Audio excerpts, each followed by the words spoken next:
हरीश हमरा समस्या के समाधान कर देलस। वो अंजलि से ही बतौलस कि एंजल हमार ना ओकर गर्लफ्रेंड है और एंजल के लॉकेट उहे ओकरा के गाड़ी में देले रहे। अंजलि हमरा के माफ कर देली और साथ में एक खुशखबरी भी सुनौली। हमरा के माफ कर दी। उ दिन हम कुछ ज्यादा ही बोल गई नहीं। दरअसल कुल गलती हमरे बा। कौन बात ना? ये सब बेवकूफी ना हार्मोनल चेंजेस की वजह से होता। Hormonal changes? हाँ, ऐसे में मूड ऊपर नीचे होला और चिड़चिड़ापन भी होला। अब हमार मूड ऊपर नीचे काहे करता रू? बताओ ना सीधे सीधे का बात बा। हम माई बने वाले मानी। का? सच? हाँ।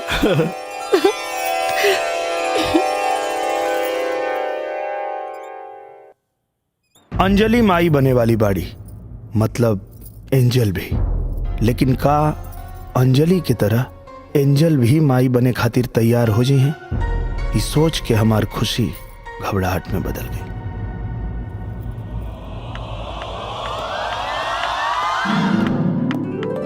अरे एंजल तनी संभाल के।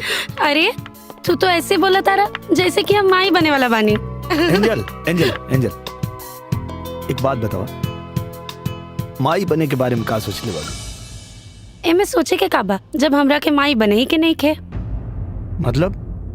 मतलब ई कि शादी बियाह बाल बच्चा ये सब हमरा के ना चाहिए। हम तो बस ऐसे ही तोहरा साथे एंजॉय करब। और कहीं एंजॉय करते करते माई बन गेलू तब जैसे हमके ये बात पता चली हम अपन बच्चा गिरा देब। एंजल, हमके तो से ही उम्मीद ना रहे।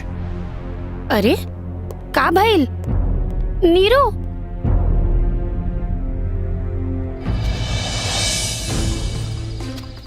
नीरू, अरे नीरू, नीरू सुना था का हो गए?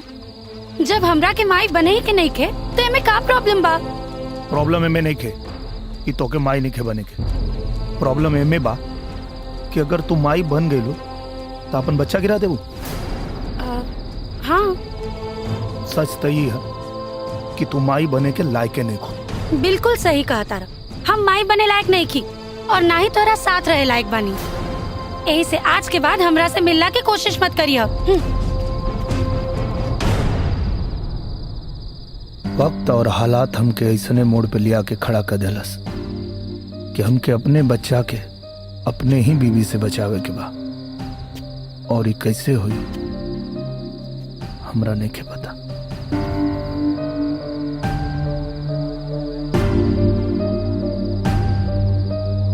डॉक्टर साहब,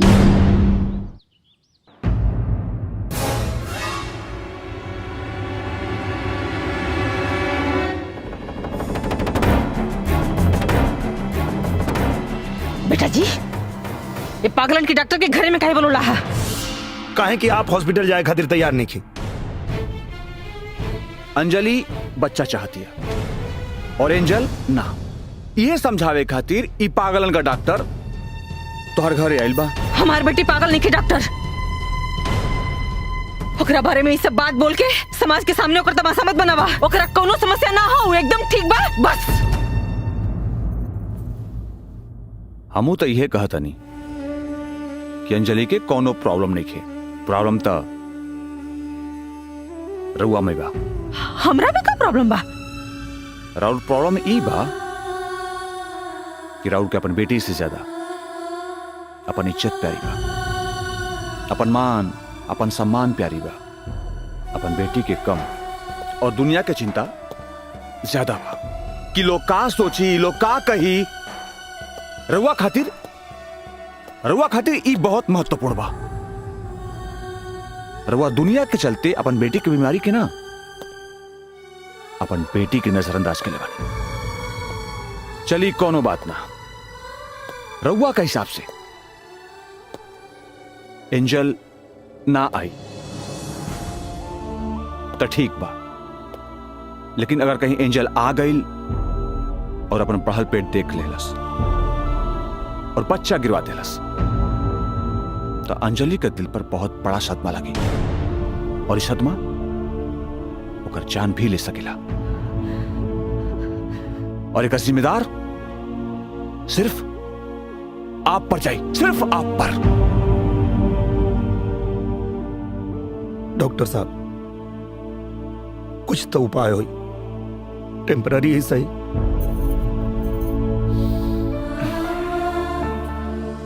हमारा हिसाब से एक ही गो इलाज बा। बच्चा गिरवा दो। नहीं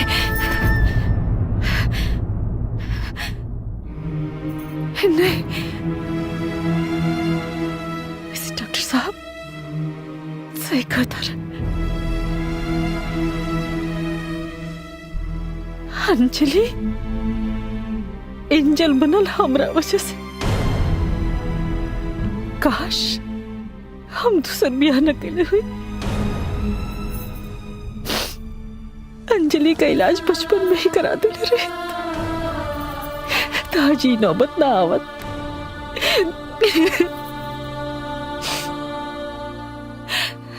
बाकी हम जोन भी कैली अपना बिटिया खातिर कैली। हम ना चाहत रही कि दुनिया वाला हमरा बेटी के पागल कर ना चाहत रही। बाकी हाँ समझ में आवता कि हमरा में और ये दुनिया वालन की सोच में कोनो फर्क नहीं है, कोनो फर्क नहीं है। बेटा जी रहुआ सोचत हो कब कि रहुआ के हम धोखा देने, ऐसा ना हो। बड़ बुजुर्ग कहले रहना कि ब्याह के बाद सब ठीक हो जाए। हम वो के लगल कि सब ठीक हो जाए। बाकी हमार किस्मत देखी रहुआ जिसन दामाद पौनी जेकर जीवन अंजलि और एंजल के चक्कर में पिस के रह गए। बाकी रुआ के मुंह से उफ तक ना निकलल। किस्मत वालन के ऐसा दामाद मिलला बेटा जी। माई कहीं ना कहीं गलती हमरो बा। हम सब कुछ जानते हुए भी अंजलि के ठीक से इलाज ना करा पाई और आज भी उनके सच बतावे से घबराहट हो रहा बा। जानता नहीं बेटा जी, खाली ये खातिर कि हमने की अंजलि से बहुत प्यार करेला होकर दुख नहीं बर्दाश्त कर सकत होके हमको और नहीं के चाहत और यही वजह से आज उनकर तकलीफ और बढ़ गई बा।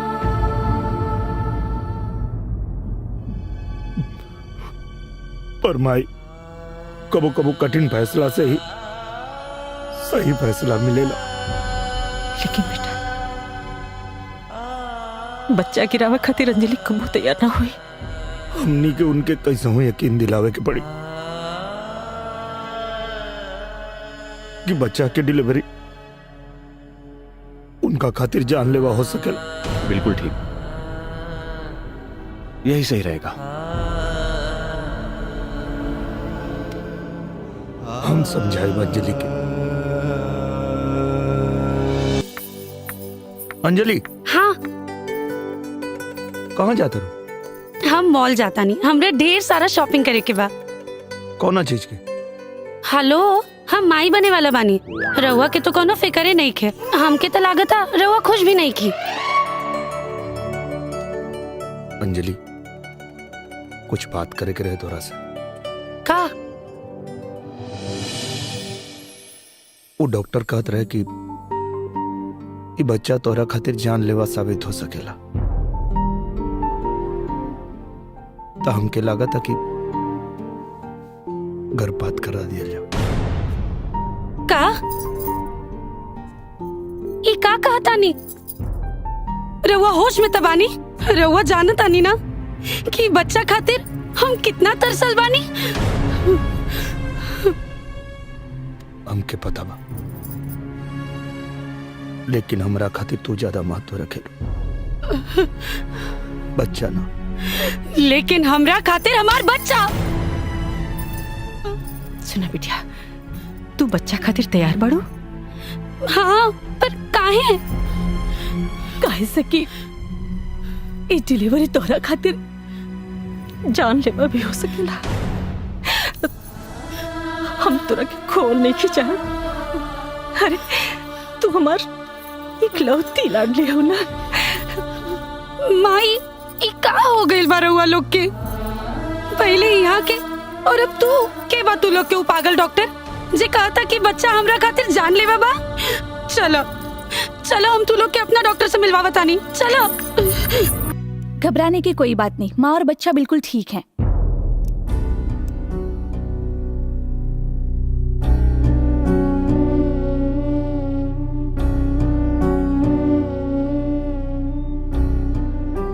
हमरा के आपके जैसा नहीं, एकदम सुंदर लड़का चाहिए। हमरा के तोहरे जैसन एगो सुंदर बेटी चाहे, बस ओकर आंख हमरे जैसन होके के चाहे। हम माई बने वाले मानी।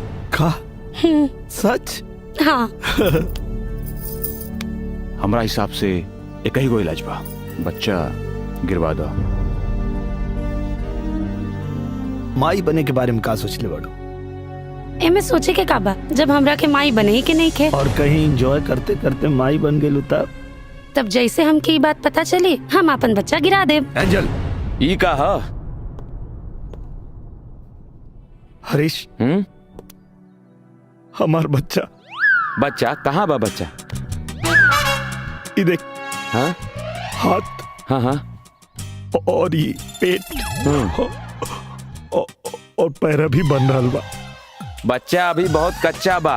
हरीश, हमरा बच्चा के बारे में फालतू बात मत कर। बहुत प्यार उमड़ रहल बा बच्चा पे। 2 दिन पहले तो बच्चा गिरावे के बात करत रहलो। ना, हमसे ही अपराध ना हो। ये हमार बच्चा हाँ? और ये जिंदा बा। हम एकरा मासूम दिल के धड़कन सुन ले बानी यार। धक धक धक धक धक धक। और तू हमरे बच्चा के गिरावे की बात करता रे यार। अरे आइडिया तो तहारे न रहे। खैर कौनो बात ना। अब ई बतावा कि आगे का करे के बा? पता ना यार। तो सबसे पहले अपन बच्चा के अपन मेहरारू से बचावा। मतलब ई कि जब अंजलि भाभी एंजल बन गई हैं तो दारू भी पी हैं, सिगरेटो पी हैं, डिस्को में भी गई हैं, तब तहार बच्चा खातिर ये अंजलि भाभी के दारू सिगरेट डिस्को बहुत खतरनाक बा।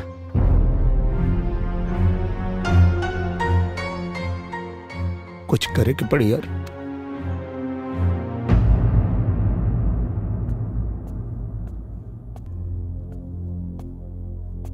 एंजल,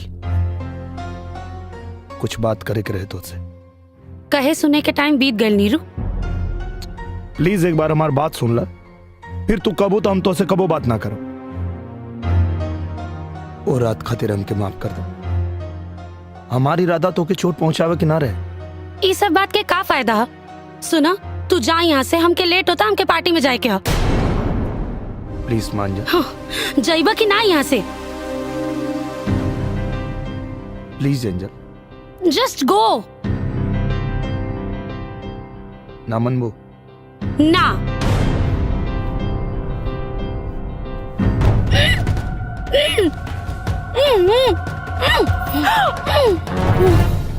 ये का करता नहीं?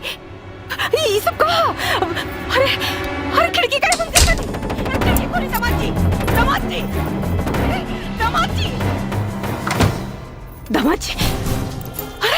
अरे दामाद जी, बात तो सुनी। अरे बेटा जी, अंजलि के बंद काहे कहीं नहीं है? अरे अंजलि के ना, एंजल के बेहोश के नहीं। केहू के भी, लेकिन बेहोश काहे कहीं नहीं है? मजबूरी बा, एकरा अलावा कोनो रास्ता नहीं के बच्चा के बचावे के। बेटा जी, ऐसे कितना दिन तक चले? जब तक कोनो उपाय ना निकल जाए। बस आप इतना ध्यान रखिए, जब तक एंजल अंजलि ना बन जाए आप दरवाजा मत खोलो। लौटले के बाद अगर वो हमसे पूछी कि हमरा के दरवाजा में काहे बंद केले रहलो तो हम का जवाब दे? कोनो बहाना बना दिया, वैसे उनके कुछ याद ना रहला। ठीक है बेटा जी, कोनो उपाय जल्दी से लगाई, कुछ करी, कुछ करी।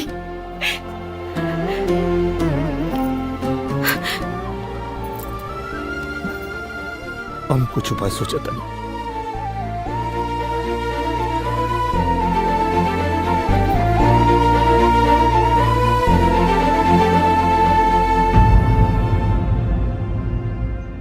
यार अब अगर हम एंजल के सामने पड़म ना तो वो हमके जान से मार दी। लेकिन उनकरा के बेहोश करे के का जरूरत रहे? अरे यार तू ही काले रले। एंजल जब पब जाई, दारू पी, सिगरेट पी, अब उनके रोके के कोनो आइडिया हमरा समझ में ना आई। अब जो नाइल तो उन कर देनी। वो सब तो ठीक बा, लेकिन अब आगे का कही जा? अंजलि भाभी पे नजर के राखी? हम तो नहीं रख सकते, काहे कि वो हमके जहां पाई वहीं जान से मार दी। तो एक काम कर, एंजल के मार दा, न एंजल रही न टेंशन रही।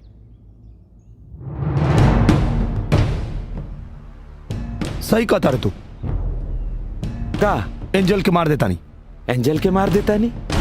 अरे अरे एंजल मर जाई तो अंजलि भाभी भी मर जाई है। भुला गईला कि दोनों एक ही बा ना। अंजलि और एंजल एक नहीं के। अंजलि सच बा और एंजल झूठ। एंजल के झूठा मर्डर करेके, नकली मर्डर। का? नकली मर्डर? हाँ, नकली मर्डर।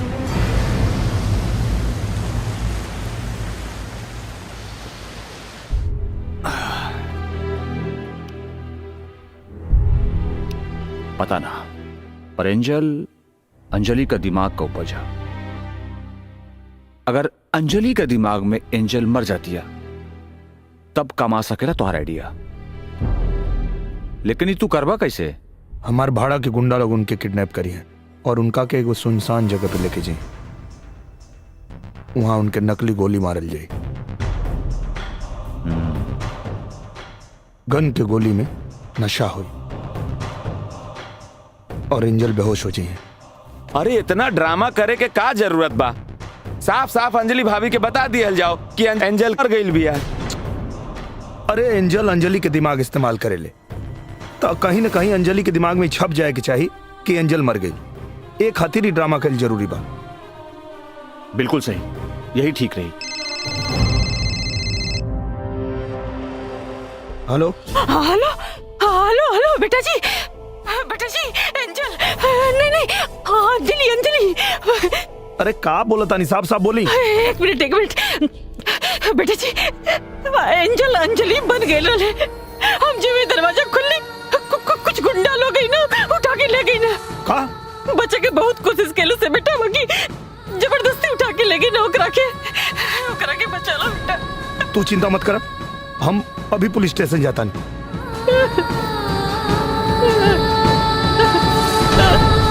अरे मेरे भाई जल्दी से ठीक कर रे। ए देवा, कहाँ फंस गया मैं? अरे मैं भी बीमार, गाड़ी भी बीमार, हालत खराब हो गई रे देवा। गाड़ी की भी और मेरी भी। मैं क्या करूं देवा?